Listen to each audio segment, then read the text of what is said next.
March 4ஆம் தேதி தஞ்சாவூரில் நடந்த தாவேகாவோட கூட்டத்துக்கு விஜயை பார்க்கறதுக்காக அவரோட வாகனத்து பின்னாடியே சென்ற ஒரு இளைஞர் கீழே விழுந்து விபத்துக்குள்ளானார். அது எல்லா பேருக்குமே தெரியும். அவர் இப்போ சிகிச்சை பலனின்றி அவர் இறந்து போயிட்டாரு அப்படின்னு சொல்லி இப்போ நியூஸ் வந்திருக்கு. இதுக்கு என்ன பதில் சொல்ல போறீங்க? டிவிகேல உள்ள எல்லா பேருமே என்ன பதில் சொல்ல போறீங்கன்றது தெரில. ஆல்ரெடி நடந்த கரூர் விஷயத்திலே நம்ம என்னன்றதை நம்ம கேட்டோம்னா, எங்க தலைவர் வந்தாருன்னா கூட்டம் கூடிரும் அப்படி இப்படின்னு நிறையா கதை கட்டினாங்க. ஆனால் அவர் மட்டும் ஏதாவது ஒரு ஃபங்க்ஷனு, ப்ரொடியூசரோட மகன் ஃபங்க்ஷனு இல்லை ஒரு இயக்குனரோட ஃபங்க்ஷனுக்குலாம் பாடி கார்டு வச்செல்லாம் போய் பார்ப்பாரு.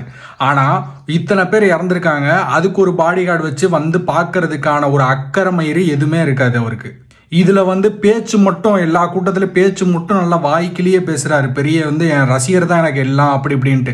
ஆனால் செத்து போயிட்டாங்கன்னா எட்டி கூட பார்க்கறது கிடையாது. கரூர் பிரச்சனை இப்போ நடந்து முடிஞ்ச உடனே ஜனநாயகன் படத்தோட இசை விழாக்கு போய் டான்ஸ் ஆடி தெரிஞ்சவர் தான் உங்களோட தலைவர். இந்த மாதிரி ஒரு கேடு கெட்ட ஒரு நடிகர் பின்னாடி ஏன்டா போறீங்கன்ற மாதிரி இருக்கு. உங்களோட கட்சிக்கு எதுக்கு தெரியுமா மடக்கூதி சின்னம் கொடுத்துருக்காங்க? நீங்கள் எல்லா பேருமே அப்படின்றது தெரிஞ்சிருச்சு அவங்களுக்கே.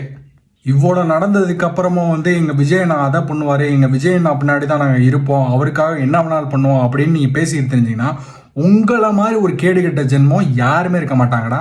இப்போ இவ்வளோ சொல்லியும் இந்த வீடியோவில் நான் பேசியிருப்பேன். கீழே கமெண்ட்டில் டிவிகே மயிறு மட்டன் பேசிக்கிட்டு இருக்கோம் எல்லா தற்கூரியும்.